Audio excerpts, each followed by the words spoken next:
జగనన్న ఎందుకు బాధపడతా అక్క చెల్లెముల ఓట్లు ఎక్కడికి పోయినాయి, అవ్వల ఓట్లు ఎక్కడికి పోయినాయి అని నువ్వెందుకు బాధపడతావునా?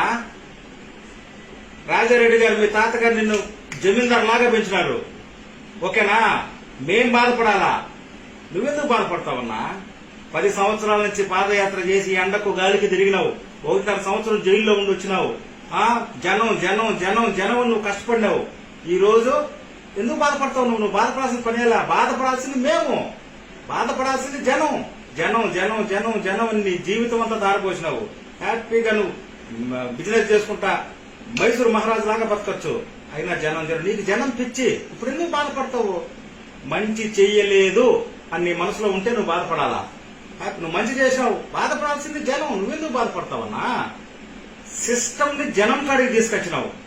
ఒకప్పుడు మేము పరిగెత్తా ఉండేవాళ్ళం గవర్నమెంట్ ఆఫీసర్ దగ్గరికి, అలాంటిది సిస్టమ్ ని ఇళ్ల దగ్గరికి తీసుకొచ్చినావు. ఇప్పుడు అది పోయింది. మేం బాధపడాలన్నా? నువ్వు ఎంత సేవ చేసినా విశ్వాసం లేని జాతి మనిషి జాతి. ఒక మనిషిగా చెప్తున్నా, మాకు విశ్వాసం లేదు, మాకు విశ్వాసం లేదన్నా. 5 సంవత్సరాలుగా నీ సొత్తు తిన్నాం, అయినా మాకు విశ్వాసం లేదు. సిస్టమ్ ని మా ఇళ్ల కాడికి తీసుకొచ్చినావు, అయినా మాకు విశ్వాసం లేదు. అందరూ ఏమన్నారు? సచివాలయం వాలంటీర్లు బ్రోకర్ పనులు చేస్తున్నారన్నారు, అయినా మేము వాళ్ళకి ఓట్లేస్తాం. మేము మనుషులం.